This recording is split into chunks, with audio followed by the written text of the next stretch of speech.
Bom, então uma boa noite para todos. É uma alegria muito grande estar aqui. Mais uma sexta-feira, como disse nosso irmão Furini. Nós somos muito agradecidos por essa reunião, por essa oportunidade de aqui estarmos. A gente sabe da importância dessa reunião, de todo o trabalho que é feito aqui, espiritualmente falando, né? Uma reunião de cura espiritual, de fato, onde cada um de vocês, principalmente nós aqui que estamos aqui à frente também, recebemos, né, tratamento para o nosso corpo físico, para o nosso espírito, enquanto sentados, enquanto escutando o Evangelho. Então é uma reunião onde traz-nos muitas recordações e muita história, e muita importância para todos nós. Então, é com esse espírito de agradecimento que nós começamos mais uma reunião, mais um estudo aqui, né? Vamos trazer aqui o resultado das nossas pesquisas, dos nossos estudos, em cima do Evangelho de Jesus. E o tema hoje que nos foi dado para refletir, para trazer, para aprofundar e, sobretudo, fazer-nos refletir, é justamente iniciarmos o capítulo de número 8, intitulado Bem-aventurados os puros de coração. Então, coube-nos, portanto, trazer uma reflexão dos itens de número 1 a 4, intitulados por Allan Kardec. Aí vai depender das traduções que nós vamos encontrar no Evangelho, umas intituladas Simplicidade e Pureza de Coração, e outras traduções como Deixar Vir a Minhas Criancinhas. Então, Allan Kardec ele seleciona duas passagens evangélicas. Item de número 1, ele coloca a passagem que está lá em Mateus, capítulo 5, versículo 8. Uma bem-aventurança de Jesus. Bem-aventurados os puros de coração, porquanto verão a Deus. Bem-aventurados os puros de coração, porquanto verão a Deus. E a segunda passagem, item 2, está lá no Evangelho de Marcos, capítulo 10, versículos 13 a 16. É um momento onde o mestre estava ali, de certo modo, atendendo a várias pessoas e apresentaram-lhe uma turma de crianças que queriam ir ter com ele. Só que os discípulos vendo aquilo, vendo aquele tanto de gente, aquela pessoal querendo falar com o mestre, pegar no mestre, eles tocaram as crianças. Mas então o mestre intervém e fala: deixai vir a mim as criancinhas, e não as impeçais, porque o reino de Deus, o reino dos céus, é para aqueles que vos assemelham. Digo-vos em verdade, que aquele que não receber o reino de Deus como uma criança, nele não entrará. Então, diante dessa fala do mestre, diante dessa fala enérgica, pois segundo o evangelista ele diz, e Jesus zangou-se, então ele diz, ele fala, ele pronuncia a sua fala, eles deixaram as crianças passar e o mestre então as abençoou. Então hoje a nossa reflexão vai ser em torno dessa pureza, de nós entendermos o que é essa pureza de coração, que é o nosso objetivo, que é o objetivo da nossa encarnação. Nós aprendemos a questão de no 115 de O Livro dos Espíritos, fomos criados simples e ignorantes, com o objetivo de evoluir, desenvolver as faculdades latentes do nosso espírito, mas de uma forma que por nós mesmos, nada, Deus nunca impõe nada a ninguém, a nenhuma das suas criaturas. E alcançar a evolução, alcançar a paz e a felicidade que está destinado a todos nós, que o nosso desenvolvimento vai nos trazer isso. Se resume na pureza, em nos purificarmos. Quando somente era o instinto, muitas vezes no exercício ali do instinto de conservação, ou quando a razão começa, nós vamos conquistando a razão, muitas vezes nascem o que? As paixões, porque nós exageramos no instinto de conservação. Então, justamente nesse período é que nasce o orgulho e o egoísmo. Por isso, tão difícil de ser extirpado dos nossos corações. Por isso, tão difícil de ser extirpado dos nossos corações. Nós estamos diante de séculos, milênios, onde nós cultivamos e fomos de encontro a essas paixões e sentimentos. Isso o que acontece quando a gente se deixa levar pelo orgulho e pelo egoísmo? Se dá justamente por quê? Por conta da influência material. A influência material exerce em nós algo que nos deixa, de certo modo, cegos. E então vai criando ou vai deixando o nosso corpo físico, o nosso espírito cheio de máculas. E é necessário que essa purificação, é necessário nós purificarmos. É necessário que o sentimento sobreponha o que é a matéria. E muitas vezes acontece hoje, ao contrário. A matéria, a influência material, corrompe o sentimento. A gente passa por cima do sentimento. Justamente para termos aquelas sensações, para alcançarmos objetivos materiais. Os Espíritos nos dizem na questão 858 de O Livro dos Espíritos que a nossa característica, a característica da nossa imperfeição é justamente o interesse material, o interesse inferior. Nossos interesses pessoais. Então, a partir do momento que nós temos o interesse pessoal que muitas vezes rege as nossas vidas, e muitas vezes a nossa virtude vai somente ao ponto onde o nosso interesse não é ferido. Quando o nosso interesse é ferido, acaba a caridade, acaba a virtude. Então nós temos muito ainda a trabalhar para o que? A nossa purificação, para a nossa pureza, para alcançar essa pureza. Para alcançar essa pureza. Tem muito trabalho ainda a ser feito. Porque muitas vezes nós nos deixamos levar pelos interesses, pelos títulos, pelas paisagens, pelas pessoas. Tem uma mensagem de Emmanuel muito interessante no livro Caminho, Verdade e Vida, intitulado Propriedade, se eu não me engano, capítulo 142, que nós demonstramos muitas vezes uma inquietação muito grande e damos até mesmo a nossa própria vida pelos bens materiais, para manter os bens materiais e para alcançar, para tê-los. E a partir deste procedimento nós somente demonstramos que nós não temos condições ainda, que nós não aprendemos ainda a ter. Isso se dá até mesmo com as pessoas. Quando tem uma separação ou vamos dizer, um desencarne que a gente fica naquele estado de não entendimento muitas vezes e fala, vou morrer e deixa-se levar pela revolta. E somente está demonstrando que nós não aprendemos ainda a possuir, a ter. Não aprendemos que nada nos pertence. Os bens, as paisagens, as pessoas são nos ofertadas por Deus para a nossa evolução, mas não nos pertence. A única coisa que nos pertence de fato é aquilo que está dentro de nós. Aquilo que nós amealhamos, de sabedoria e virtudes. Então, imaginemos aqueles que não buscam isso. Imaginemos quantas existências inúteis por aqueles que vivem somente para a satisfação dos seus interesses pessoais e não buscam esse desenvolvimento, e não buscam essa pureza. Mas como diz o Mestre, bem-aventurados os puros de coração, felizes serão os puros de coração. Só que ele acrescenta, ele diz, porque verão a Deus, porquanto verão a Deus. E o que ele quis dizer com esse porquanto verão a Deus? Né? Os puros de coração, os que alcançarão essa pureza de coração. O que ele quis dizer com porquanto verão a Deus? Segundo o Livro dos Espíritos, questão de número 10, os Espíritos perguntam isso aos Espíritos. Né, Allan Kardec pergunta aos Espíritos. Eles dizem, Allan Kardec diz assim, pode o homem compreender a natureza íntima de Deus? Pode o homem compreender a natureza íntima de Deus? E os Espíritos então respondem, não. Para isso, falta-lhes o sentido.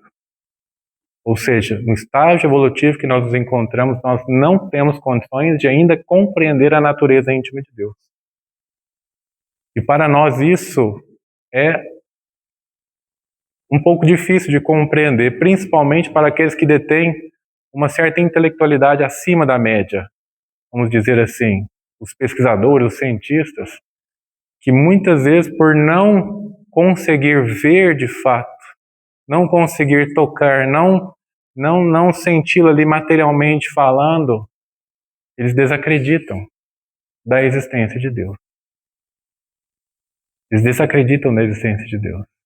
Mas Emmanuel dirá que quanto mais passar, quanto mais eles pesquisarem, quanto mais o tempo passar, quanto mais eles avançarem, mais próximos eles estarão da constatação da existência de Deus.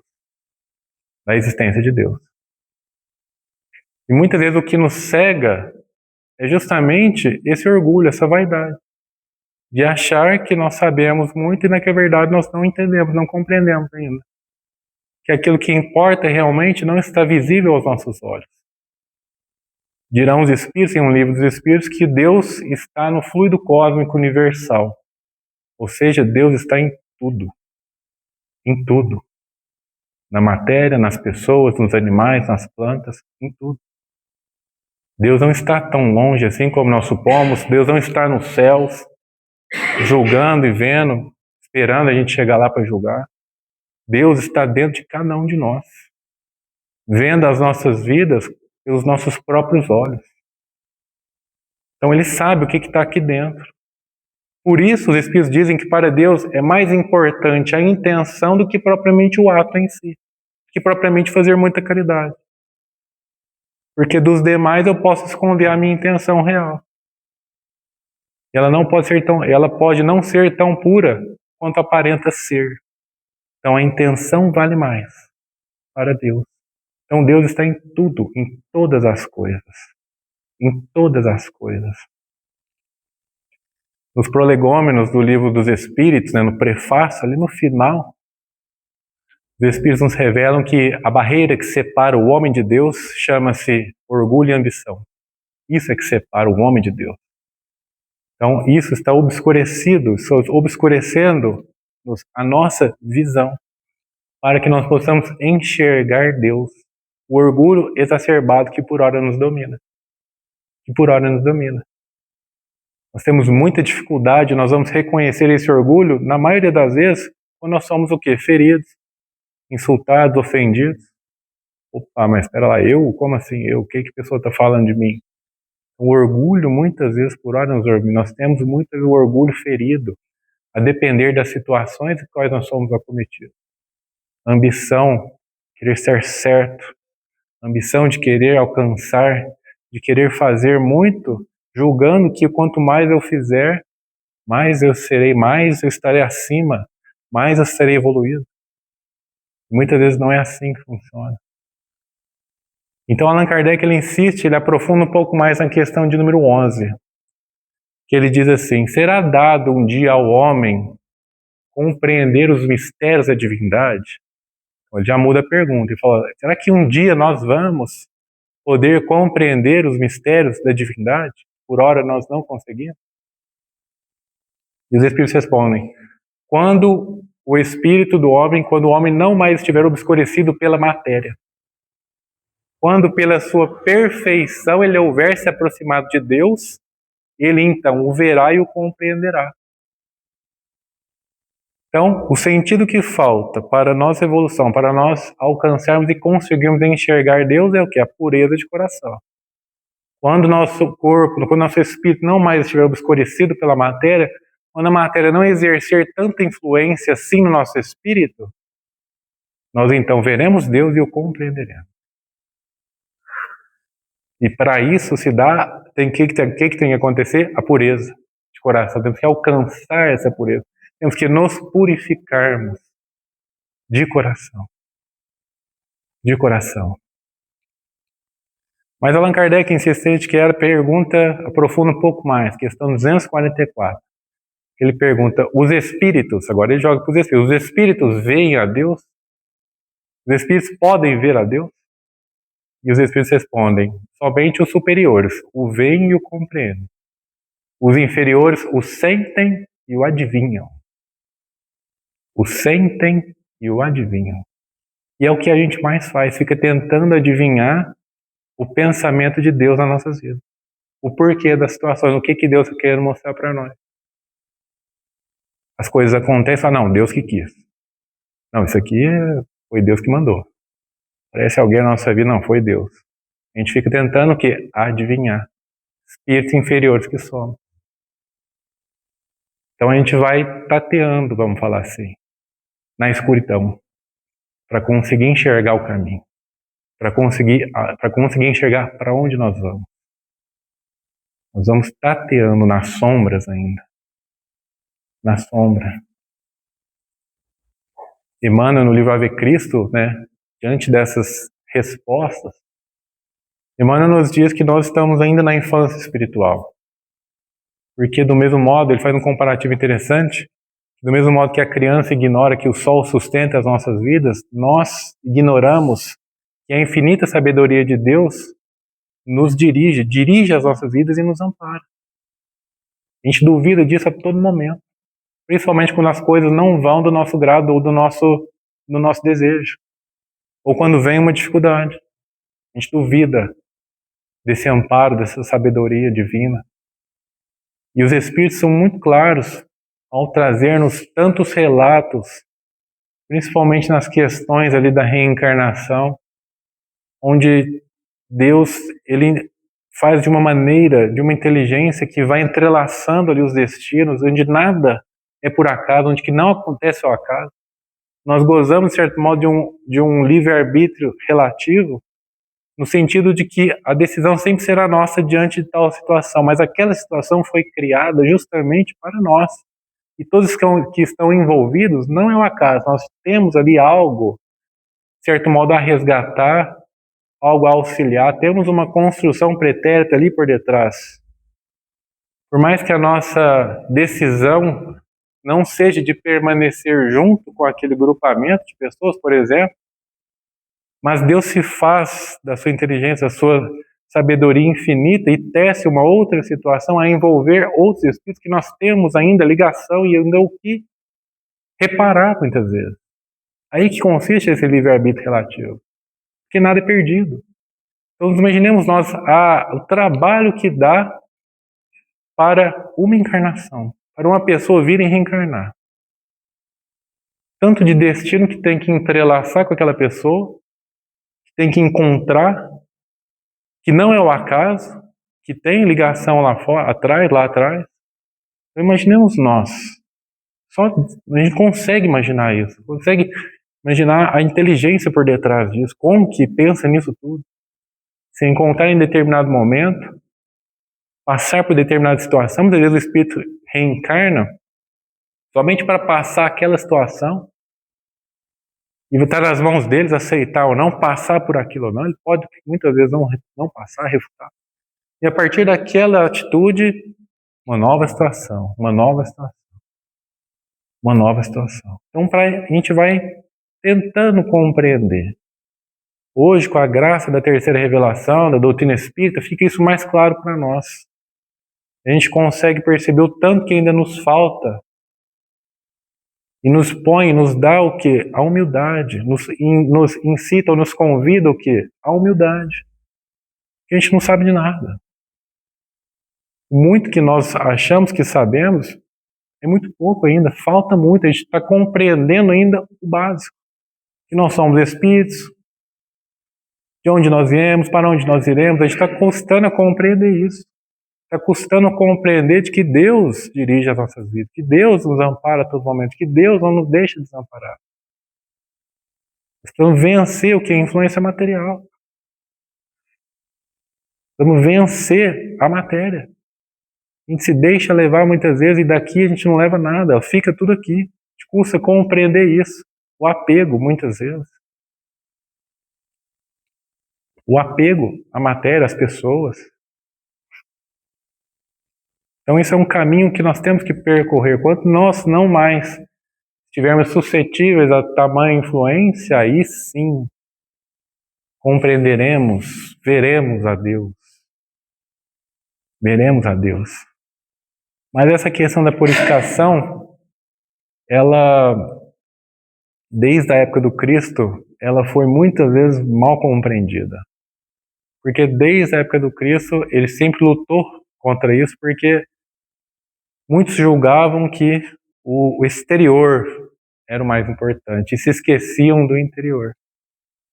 Quantas vezes nós vemos ali no Evangelho várias passagens onde os fariseus, os doutores da lei, que detinham conhecimento, que eram as pessoas mais instruídas, que eram tidos mais próximos de Deus, ali a recitar orações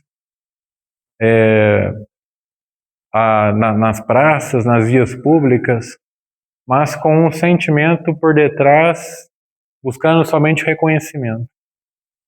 O interior queria outra coisa, o exterior parecia que era pessoas purificadas, pessoas tidas como próximas de Deus, os mais próximos de Deus. Por quantas vezes o mestre vai sentar-se, vai ter-se ali com publicanos com prostitutas, e os fariseus vinham e repreendiam Jesus. Mas Jesus sempre demonstrava, ou queria demonstrar o que? A hipocrisia por detrás deles. Por isso, diversas vezes ele os chamava de hipócritas.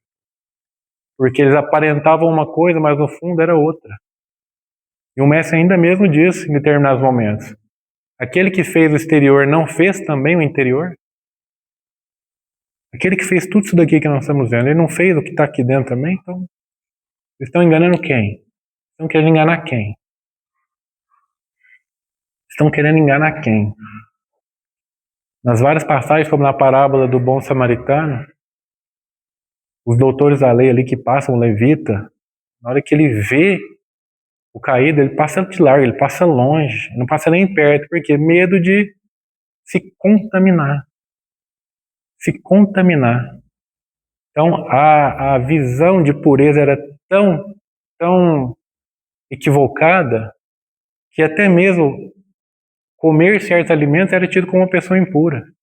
Estar perto de determinadas pessoas era tido como uma pessoa impura. Então, para não se contaminar, eles fugiam dessas pessoas. Fugiam de perto dessas pessoas, mas o mestre dizia a eles: os pecadores e as meretrizes vos antecederão no reino de Deus, no reino dos céus. Não são somente os médicos que precisam, não são somente os enfermos que precisam de médico.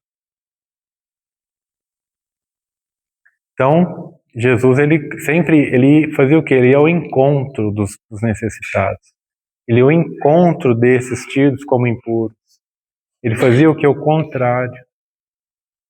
E trazendo isso para as nossas vidas, muitas vezes quando nós nos deparamos com alguém que é tido como uma pessoa de má vida, a gente não quer ficar perto com medo de se contaminar, muitas vezes. A gente não vai ao encontro dessas pessoas. E o mestre, que ele ia ao encontro dela.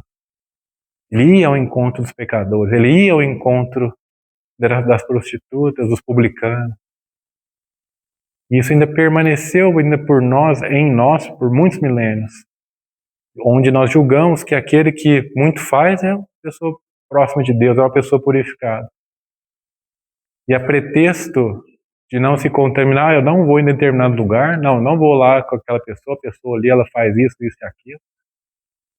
E a gente ainda mantém isso vivo dentro de nós, desde a época do mestre, há mais de 2000 anos. Mas o mestre, ele fazia justamente o contrário, ele veio o quê? Inverter isso, inverter essa lógica. Inverter essa lógica. Nós, doutrina espírita nos fala, nós podemos ir em qualquer lugar, pode ser no pior lugar que for. É só não nos contaminarmos. Só mantermos ali o nosso padrão vibratório, vamos dizer assim. Nós podemos ir. Podemos ir sim. No livro Religião dos Espíritos, capítulo número 11, intitulado Pureza, Emmanuel ele vai nos falar justamente acerca da pureza íntima, da conquista dessa pureza. Ele nos diz, começa a mensagem, dizendo que Jesus foi a alma mais pura que esteve no nosso planeta. A alma mais pura, o coração mais puro que esteve entre nós. E que cabe-nos reconhecer ou meditar que Jesus ele conseguia enxergar a presença divina em todas as circunstâncias e todas as criaturas. Ele conseguia enxergar a presença divina em todas as circunstâncias e em todas as criaturas. Então a gente percebe que o que? A pureza é uma questão de visão, de enxergar. Quando nós conseguimos enxergar Deus em determinada situação que nós passamos, por mais difícil que isso pareça, isso nós já estamos demonstrando uma inclinação a nos purificarmos, a não enxergar somente o lado negativo, mas o lado positivo, aquilo que irá nos trazer de bom. Do mesmo modo as pessoas, por mais perdida que possa parecer a pessoa,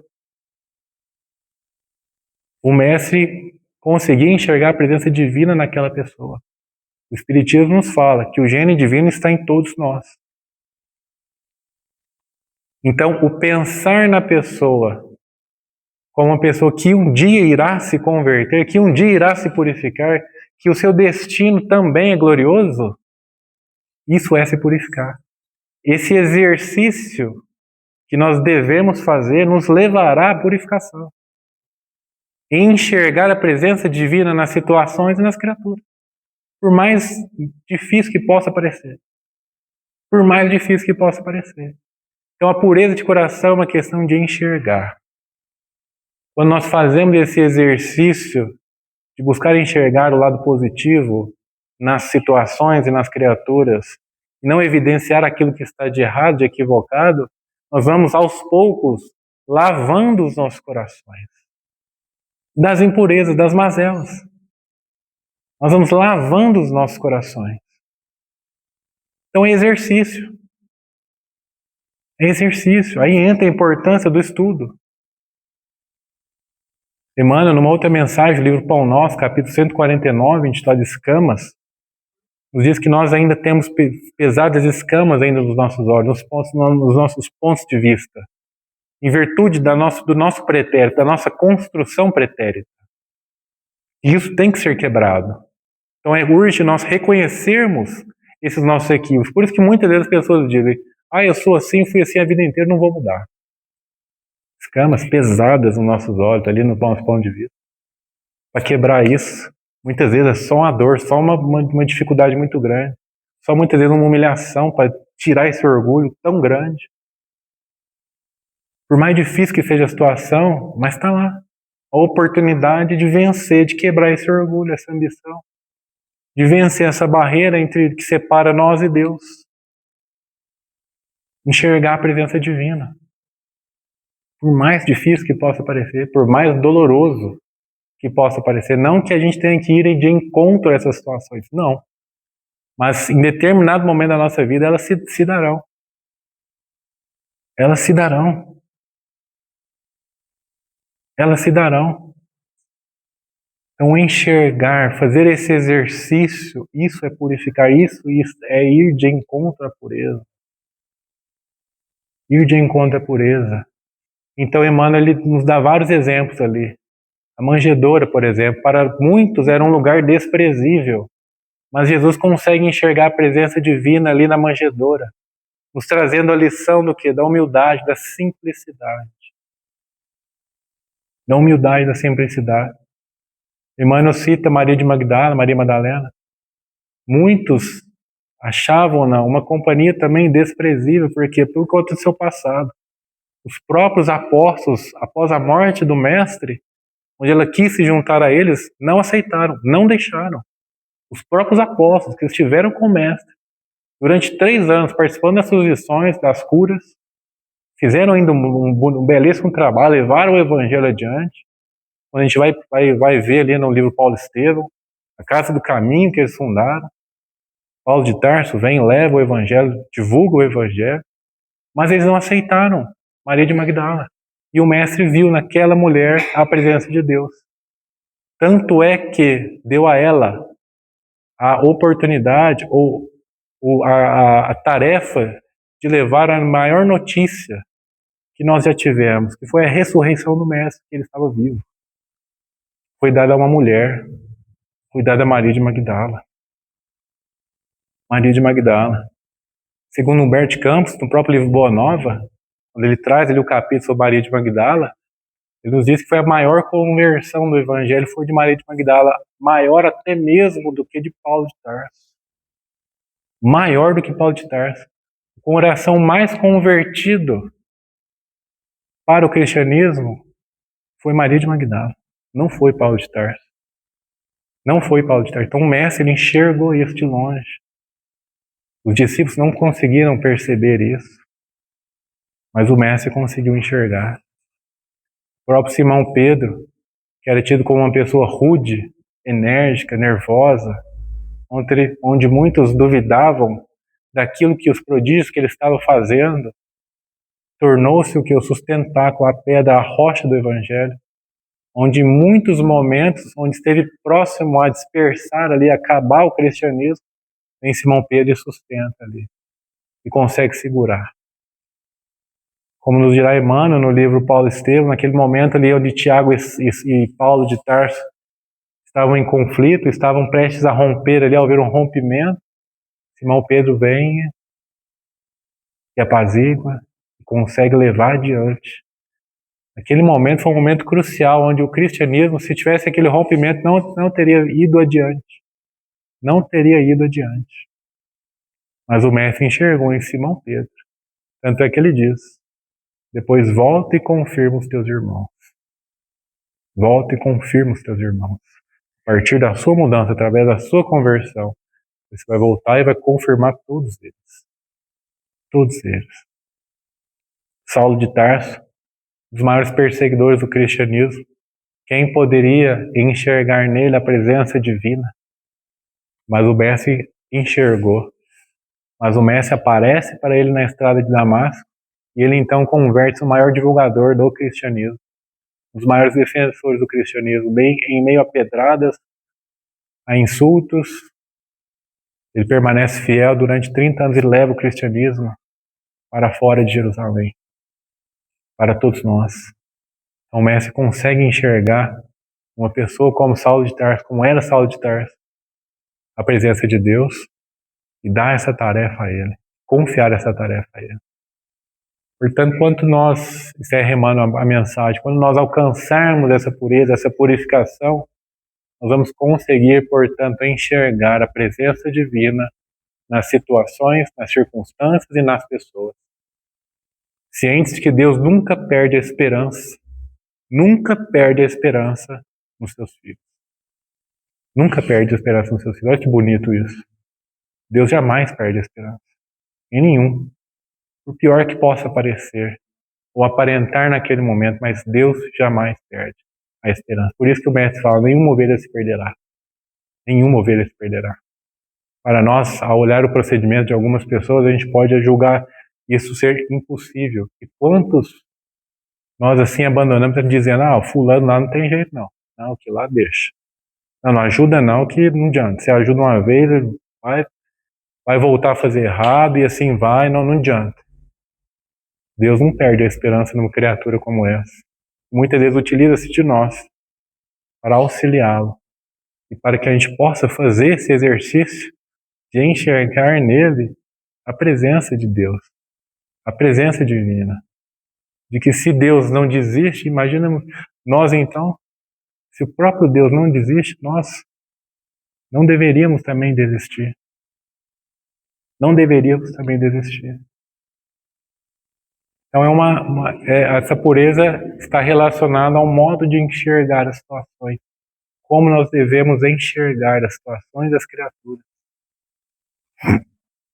Emmanuel, novamente, o livro Caminho, Verdade e Vida, capítulo 18, intitulado Purificação Íntima, ele vai nos dizer, ele traz um versículo do apóstolo Tiago, uma carta do Evangelho, capítulo 8, versículo 4. Ele diz assim: alimpai as vossas mãos, pecadores, e vós, de duplo ânimo, purificai os vossos corações. Emmanuel comenta dizendo que a nossa purificação não se dará somente pelas formulações verbais que nós vamos proferir. E no primeiro momento, essa purificação, essa pureza íntima, ela se dará no alimpar as vossas mãos, ou seja, purificando os nossos atos exteriores. Purificando os nossos atos exteriores. Então, a modificação, a busca pela nossa transformação, o domínio ali, buscar o domínio das nossas más tendências e purificar as nossas atitudes, as nossas mãos, buscar o trabalho de caridade, a ida ao centro. Para muitos, param justamente aí. Porque para modificar e purificar o íntimo, é necessário o quê? Duplo ânimo. E para vós, de duplo ânimo, purificar os vossos corações. Ou seja, o interior, o que se passa aqui dentro de nós. O que passa dentro de nós.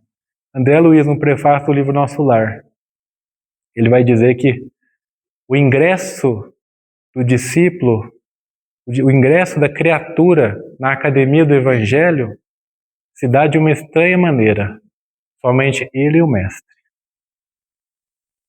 Sem falas diretas, conselhos diretos, mas somente ele e o mestre e mais ninguém. Ou seja, o verdadeiro ingresso, o verdadeiro discípulo do Evangelho é aquele que procura modificar-se dentro de si. Aquele que busca essa transformação, sobretudo, dentro, não somente exteriormente. Mas para isso, para nós é muito difícil. Então, duplo ânimo, para que a gente consiga e não desista diante da nossa pequenez e muitas vezes diante das sombras que ainda existem dentro de nós. O que nos faz desistir é justamente essas sombras que nós ainda encontramos. Então, Emmanuel nos dá três fatores determinantes para conseguir essa purificação íntima. Autodisciplina, ou seja, o exercício de análise diária do nosso comportamento, daquilo que é esperado de nós, do que é correto, é aquilo que nós fazemos. Então, disciplinar, corrigir. A disciplina que vai trazer a espontaneidade. Se nós não percorrermos esse trabalho, não fizermos esse trabalho da autodisciplina, de nos corrigirmos, nos mantermos fiéis, não desistirmos, tivermos disciplina, muito dificilmente a gente vai conseguir se modificar. Mas a espontaneidade vem disso. Sai espontâneo de nós, muitas vezes o mal, porque o mal muitas vezes nós praticamos. Nós somos fiéis ao mal. Nós temos disciplina ali na prática do mal. Por isso sai fácil de nós. Sai de forma espontânea. Do mesmo modo é o bem. Agora tem que fazer o exercício para o bem. A autodisciplina. A compreensão fraternal. Isso é determinante. É o que nós temos muita dificuldade. Compreender o nosso semelhante. Emmanuel vai dizer que o mal, ele é resultado do quê? De ignorância. Ignorância que a pessoa tem acerca da realidade da vida, das leis divinas, da lei de causa e efeito. Se ele soubesse realmente que aquela atitude errada, ele vai ter que reparar aquilo, ele vai ter que expiar aquilo, ele não faria. Se ele tivesse essa certeza, ele não faria. Então é uma questão do quê? Ignorância. Então, a partir do momento que a gente compreende isso e faz esse exercício diante das situações das criaturas, buscando compreender a ignorância das pessoas, fica mais fácil da gente perdoar. Compreensão, compreender. E é esperado isso de nós, e não muitas vezes daquele que muito erra, mas de nós que detemos o conhecimento. De nós. Então a reconciliação é esperada primeiramente de quem? De nós. Compreender a ignorância alheia, que ele não tem o conhecimento que nós temos muitas vezes. Compreensão. Isso exige de nós o tempo todo, compreensão. O tempo todo, em casa, no trabalho, aonde nós formos. Compreensão, autodisciplina e sacrifício pessoal. A abnegação. Sacrifício pessoal, sacrificar as nossas vontades. Sacrificar o desejo, muitas vezes, de estar certo, de querer mostrar que está certo. Isso para nós é muito difícil. Questão 912. Como vencer o predomínio da matéria? Pergunta Allan Kardec. Praticando a abnegação, ou seja, sacrificando as nossas vontades materiais. Sacrificando os nossos interesses inferiores, nossos interesses pessoais, em prol do nosso semelhante. Então esse é o caminho para a nossa purificação. Autodisciplina, compreensão fraternal e o espírito de sacrifício. O espírito de sacrifício. Então, vem o Allan Kardec e traz-nos a segunda passagem, deixar vir as minhas criancinhas. Mas por que ele se remete ali? Ele coloca essa passagem, dizendo que o reino de Deus é para aqueles que assemelham às criancinhas. E para adentrar o reino de Deus, é necessário se assemelhar às criancinhas. Nós sabemos que as crianças têm uma certa ingenuidade, espontaneidade. Então, essa espontaneidade, essa simplicidade que elas demonstram, essa ingenuidade, de certo modo, é que nos marcará para a conquista dessa pureza e adentrarmos, portanto, o reino de Deus, o reino do céu. Mas então nós, espíritos, ainda podemos nos questionar. Mas como uma criança? Né? Sendo que a criança não é um espírito de uma pessoa que está reencarnando para expiar o seu passado, para se modificar, para se melhorar. Como assim uma criança? Como assim uma criança? Então, vem o grande ensinamento, né, do período infantil, da importância do período infantil. Questão 393. O porquê? Allan Kardec pergunta o porquê desse período, a importância desse porquê da infância, nós passarmos pela infância. E os Espíritos respondem que o Espírito ele reencarna para se melhorar. E é justamente nesse período da infância onde ele está mais suscetível de receber novas impressões e se melhorar. Vem Emmanuel no livro Consolador, pergunta 109, e complementa isso, dizendo que até os 7 anos de idade, o espírito ainda está em fase de adaptação à sua nova reencarnação. Quando der 7 anos de idade, completa então o período de reencarnação e começa a somar o quê? Todo o seu passado, todo o seu pretérito, tudo aquilo que ele tem dentro dele de conquistas. Até os 7 anos ele está mais suscetível de aprender coisas novas e então se modificar, novos princípios educativos. E a educação somente se dá no lar, não é na escola. No lar, somente no lar. Os pais que assim não procedem, não educam seus filhos nesse período, principalmente, vamos falar assim, lógico que não é impossível depois dos 7 anos, mas fica mais difícil. Fica mais difícil. Os pais que assim não procederem, depois somente as provas rudes, para conseguir modificar alguma coisa naquele espírito. Do contrário, ele vai continuar errando no mesmo ponto, onde ele errou nas outras encarnações. No mesmo ponto. Então, é um período mais importante para o espírito, esse período dos 7 anos. Esse período dos 7 anos. André Luiz, no livro Sinal Verde, capítulo de número 14, intitulado Ante os Pequeninos, vai dizer que a mente infantil nos dará no futuro aquilo que nós dermos para ela agora. Então é o plantar a sementinha muitas vezes, é trazer a criança aqui na evangelização, é insistir para ela se modificar, vamos assim, ser uma pessoa responsável, de certo modo, ali, de acordo com seus afazeres. Por mais que passe um pouco, ela não permaneça ali naquele caminho, naquele processo. Que ela queira viver outra experiência, que ela não queira mais vir no centro, na evangelização. Mas a sementinha está ali. E no futuro, vai aflorar isso dentro dela, porque foi plantada.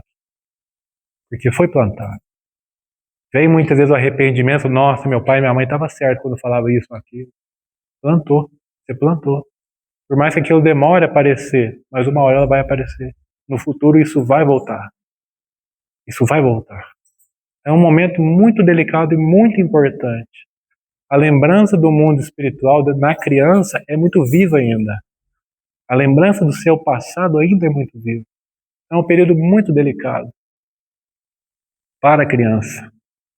O período infantil é um período muito importante, que não pode ser desprezado, que não pode ser, é uma grande oportunidade para o espírito, adquirir novos recursos ali, novos recursos para conseguir, quando defrontar-se com as suas tendências ou suas más tendências, ele ter material para combater aquilo e vencer, e dar um novo rumo na sua reencarnação, no seu caminho de redenção. Sem isso é impossível. É impossível, somente as provas rudes, somente a dificuldade. Para ele conseguir mudar. Para ele conseguir mudar. Mas isso é somente feito através do lar. É uma tarefa, é uma missão, como dizem os Espíritos, questão 582 dos pais. É uma missão e um grandíssimo dever. Colocar os seus filhos no bom caminho. No bom caminho. Muitos pais estão mais preocupados em garantir um bem-estar, em dar os recursos materiais, e somente dar, e se esquecem da educação dos filhos, se esquecem que a educação vem deles, a importância da educação, a tarefa é deles, missão e um grandíssimo dever, como diremos os Espíritos. Que muita paz, muita luz a todos, desejo aqui um bom final de semana a todos, sobretudo muita força na caminhada de cada um, na busca por essa pureza íntima, por essa purificação íntima, esse caminho de redenção, compete a todos nós trilharmos, e que não tenhamos dúvida que uma destinação gloriosa nos aguarda. Que Jesus abençoe a todos.